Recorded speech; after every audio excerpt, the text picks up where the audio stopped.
네, 기빈 여러분 안녕하십니까? 저는 대한산업보건협회 이번 학술제 사회를 맡은 홍보실 목적사업팀 박정숙 팀장입니다. 인사드리겠습니다.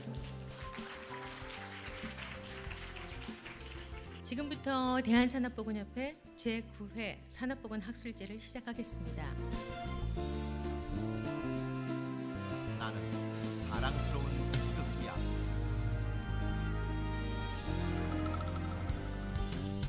그럼 학술제 첫 순서로 대한산업보건협회 심운택 회장님께서 개회 인사를 해주시겠습니다. 개사 내외 기분 여러분 안녕하십니까?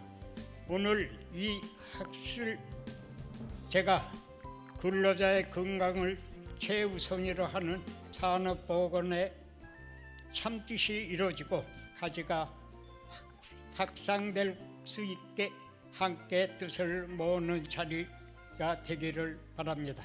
감사합니다.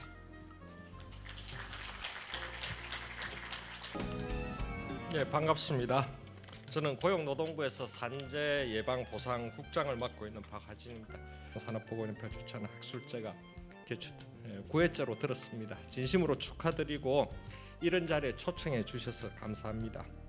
저희들이 벌이고 있는 산업보건 이 사업이 좀 내실화되고 근로자들한테 실질적으로 도움이 될 수 있는 그런 좋은 방안들이 많이 논의되고 여기 참석하시는 분들 모두에게 의미 있는 시간들이 되셨으면 좋겠습니다.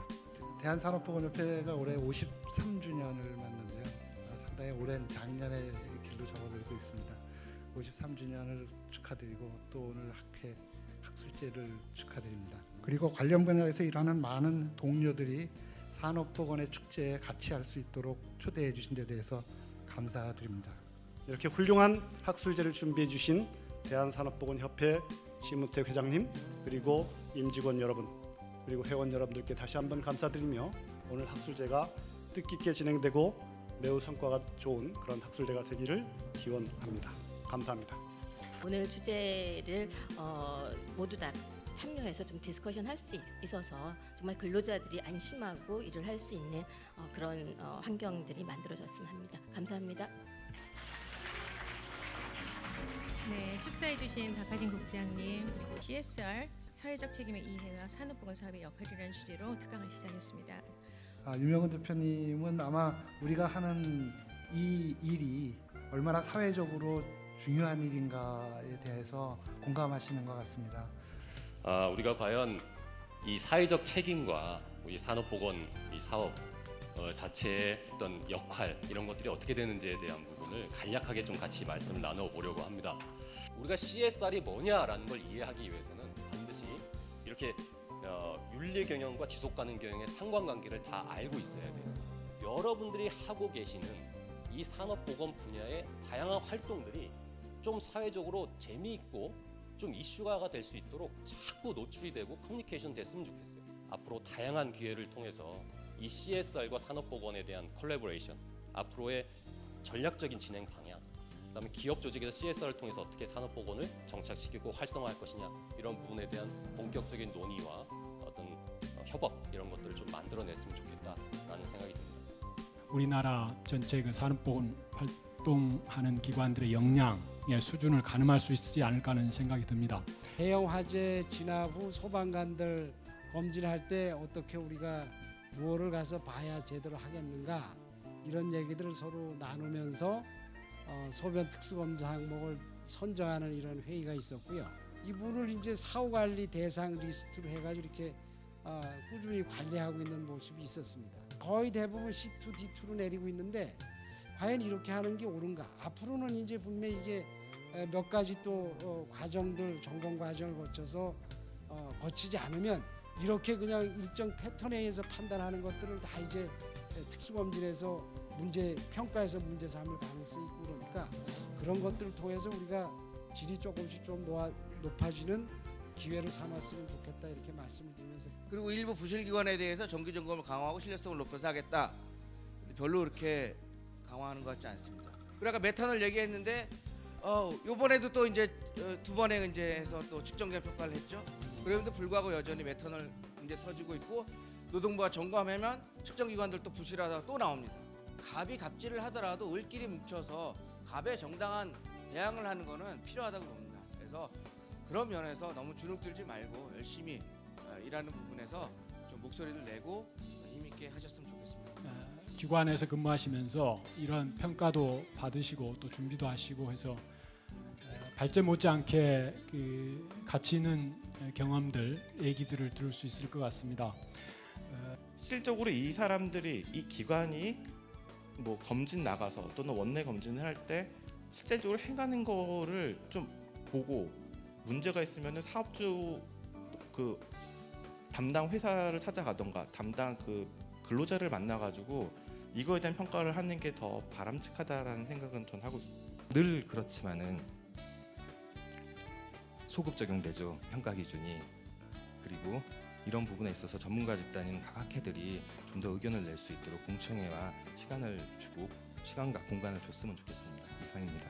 앞으로 제도 개선이 이루어진다면 개인 실업 포집하고 지역 실업 포집을 병행해서 하는 방법을 좀 마련해 주시는 게 좋겠다고 생각합니다. 개인 실업 포집이 벌써 생긴 지가 벌써 20년, 25년이 넘었습니다.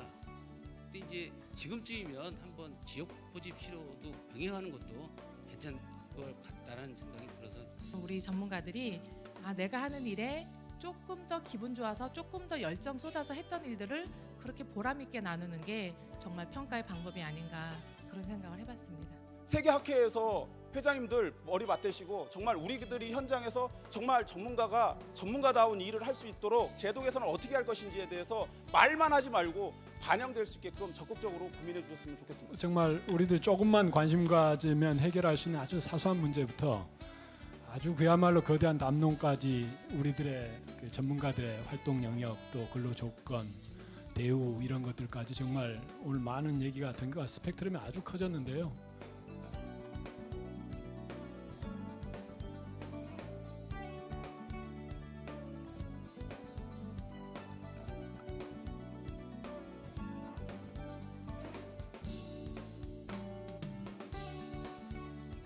직업에 따른 한국에서의 직업에 따른 사망률에 대한 연구입니다.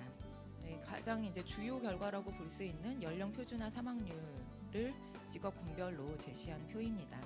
결론적으로는 일단 우리나라 이제 근로자 집단에서 사망의 불평등이 확실히 있다는 것을 확인했다는 게 가장 중요한 결론이 되겠고요. 그래서 이제 정책적으로는 사회 경제적인 지위가 낮은 직업군, 특히 이제 단순 노무직 근로자라든지 농림업 근로자라든지 이런 분들에 대해서 자살이나 사고에 대해서 예방하는 정책을 만드는 게 굉장히 중요하다는 점을 시사했다는 것을 말씀을 드릴 수 있겠습니다. 오늘 제가 말씀드릴 내용은 이제 산업보건과 나노입자 이렇게 좀 쉽게 말씀을 드리고 이번에 수상한 논문 내용을 좀 설명을 간단하게 드리고 마무리하는 걸로 하겠습니다.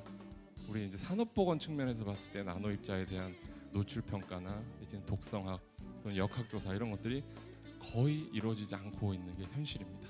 그래서 목적은 자기 상관성이 높은 실시간 측정 데이터에 대해서 적합한 자료 처리 방법을 제안하는 것이 본 연구의 목적이었고요. 지금은 보이지 않지만 나노물질이 앞으로 노출될 수 있는 가능성이 있는 곳에 대해서는 저희하고 같이 또 같이 이제 연구를 해서 제2의 어떤 큰 산업재해나 이제는 직업병으로 연결되지 않도록 함께 노력을 해주십사 하는 저의 부탁을 드리면서 이 발표를 마치도록 하겠습니다. 예. 건강과 질병에 대해서 어떤 측면에서 접근을 했는지에 대한 전통적인 견해에서 보게 되면요, 저는 이거 나와 있는 것 중에 여러 가지 제가 그림을 제시를 했지만 지금 가장 보편적으로 이제 이야기를 하고 있는 게 이 육각형 모양의 6 디멘전 웰리스라는 요 모델을 이제 가장 많이 쓰고 있습니다. 직업적 웰리스는 나에 대한 일을 즐기고요, 일에 대한 만족도, 일과 여가 생활의 균형으로 해서 총 문항을 구성을 해서 제가 저희 대한간호학회지에 올해 2월에 발표를 했습니다. 관심 있으시면 한글로 돼 있어서 아마 좀 더 보시면 될 것 같습니다. 여기까지 해서 제 발표를 마치도록 하겠습니다. 오늘 발표해 주신 세 분께 다시 한번 감사의 박수를 보냅니다. 고맙습니다.